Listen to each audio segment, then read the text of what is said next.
The wounds of last year's rift at the Pacific Islands Forum have reopened after Nauru's President David Ariang stormed out of the main plenary on Wednesday morning ahead of the leaders' retreat on Aitutaki.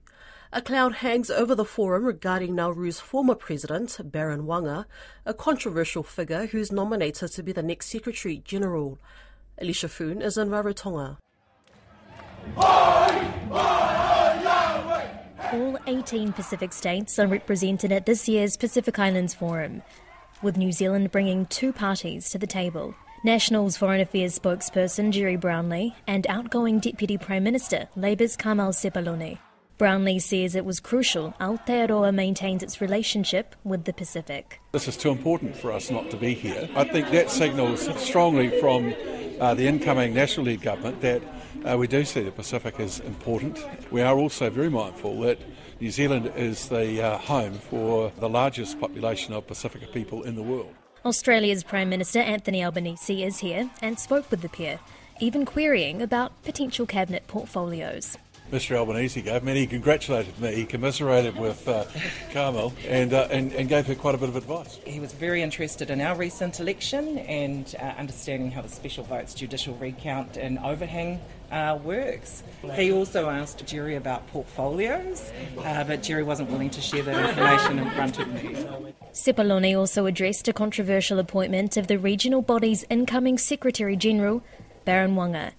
Wanga is a former president of Nauru and is the sole nominee to be the forum's next Secretary-General, despite his history of sacking judges, being investigated by Australian police for taking bribes and imposing harsh restrictions on media. I think it's pretty clear that there was a slight difference to how the most recent selection was done, but it was agreed on. It was agreed on by all of the Pacific leaders. And so now there is a suggestion we should talk about the process moving forward to ensure that we're on the same page with respect to that. Key issues likely to be discussed at the retreat will be climate change funding, phasing out fossil fuels, regional security, visa-free travel to New Zealand and Australia, a moratorium on seabed mining, and even the Gaza-Israel conflict. As leaders left Rarotonga for Aitutaki, they were met by Cook Island fashion designer Elena Tavione leading a pro-Palestine protest.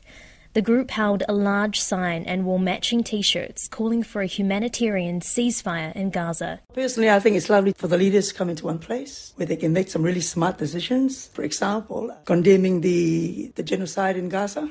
All Pacific leaders believe in God, and what's happening is definitely not right in God's eyes, let alone our eyes. And every human being should have the right to live peacefully on this planet. No one should have the right to terminate anybody's life. Down at Punanganui Market, locals and delegates share neutral ground, with many connecting with stall owners. Cook Island businesses have been inundated with orders from forum leaders and delegates, which Black Pearl jeweller Miho Pio is grateful for. Everybody's going to get a piece of the pie. I sort of look at it that way, and it's good for the Cook Islands, the economy. The result from talks at the leaders' retreat in Aitutaki will be revealed tomorrow night.